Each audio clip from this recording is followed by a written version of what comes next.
Would you like to return to your world, David?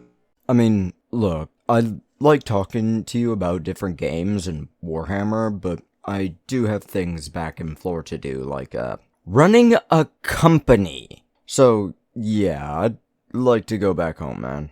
Then I shall return you back to Terra. Goodbye, and good luck. It was nice talking to you, Trezen. I'll send you a Christmas invite. Alright, back home. Wait, this ain't right. Where the hell am I? You, where am I? Where am I? Armageddon, take cover, citizen. Shit! Okay, Armageddon. Not good. A world with the worst name that's wanted by daemons, orcs, and everybody in the galaxy. Hopefully I'm, safe here. What you know about us orcs, Yumi? I guess this is today's subjects. Orks. They're a fungal creature from before the written times, designed to be a machine front warrior race. Designed by the old ones to work mobile suit Gundams against Necrons in the War in Heaven, which I touched on almost a month ago when Trezen the Infinite kidnapped me, I think? I got a squirrel's memory. Greenskins on the table are pretty simple, universal, pseudo-horde faction. They're not like the Tower World Eaters, who are a just shooting or melee, respectively, army, but instead have a guy for everything. Their boxes normally come with 10 models in a single unit or larger vehicle units, sometimes with little guys with it, but not often.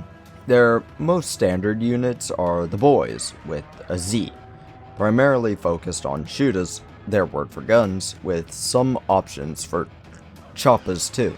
But they're all essentially just slight variations of one another. Of course, a cool thing with the Boys is that if you have a maxed out unit with 20 models instead of the base 10, you can attach 2 leaders to it, which could theoretically make a wombo combo situation. Orks got a pretty interesting rule set for them.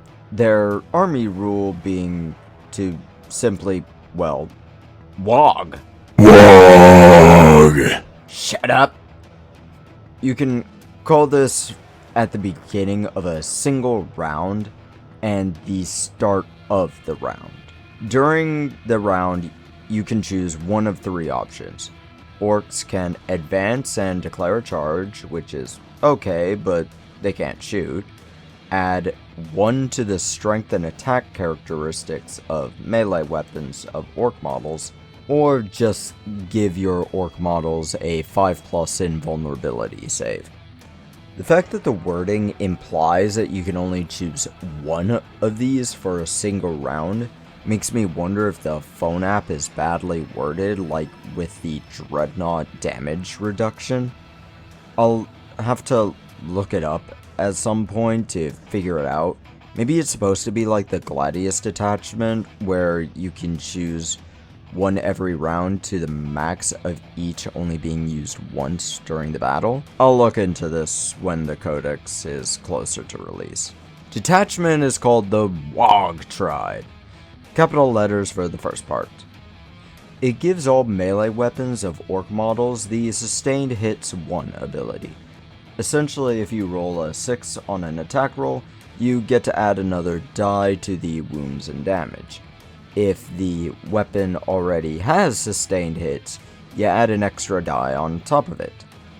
There's 4 enhancements for the orcs in this detachment, each being capable of being added to any orc character model. Follow Me Lads costs 25 points and increases the move characteristics of the models in the bearer's unit by 2 inches.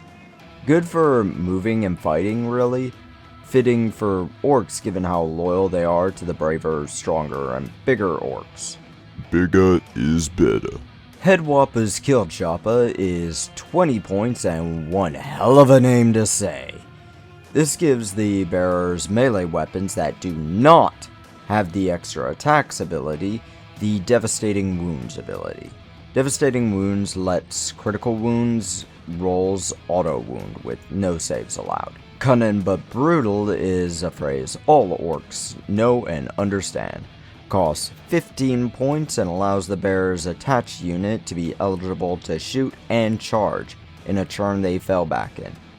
This would be great for the boys given they tend to be focused on guns mostly, with some nice side weapons in the melee department. Super Cyborg Body is another name. 15 points and it gives the bearer the Feel No Pain 4+ ability. Pretty standard for every detachment.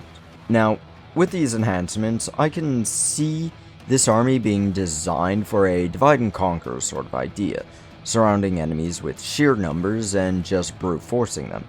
Of course, orc players are good at doing that, bum rushing in and slamming into enemies.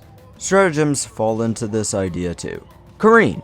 It allows the orcs that were embarked in a vehicle that ended up deadly demising to fucking run away from the machine before it blows. Both fallback and normal move. Orcs is never beaten is 2 command points, but it lets you ignore when models in the unit die until they fight in that round. You need to use it on the fight phase just after your enemy selects its targets, but it'll allow you to be slapped and slap back. Unbridled Carnage lets you, or melee attacks, crit roll hit on a 5+ roll instead of a 6. With the sustained hits, this can lead to a blender effect. Hard as Nails lets you survive a little longer, subtracting 1 from wound rolls your enemies make, but this can't be used on vehicles or Gretchen units. Mob Rule is hyper-specific on what it can be used on, requiring 10 or more models and being above half strength. This, however, lets you use another stratagem on used units as long as they are within 6 inches of the original unit used with that stratagem. This is used in the command phase and requires some planning, honestly. And the last, here we go, is usable during the move phase on 1 infantry unit. You can add 2 to your advance and charge rolls made for this unit. Enhancements and stratagems keep this idea of essentially swarming the enemy and having as many things on the battlefield as possible at any given moment, which really makes this army expensive, but I can only imagine how fun it is to play. That's some good storytelling there, Yumi. I think I'll take you home and keep you as a pet. I'm sorry, what? Don't you keep squigs as pets? Sometimes, but I ate 'em. My name's Garlic. I'm a beater for the Goth Rockers. You know what? I'm okay with this. I'm a drummer myself, so let's go and shove off.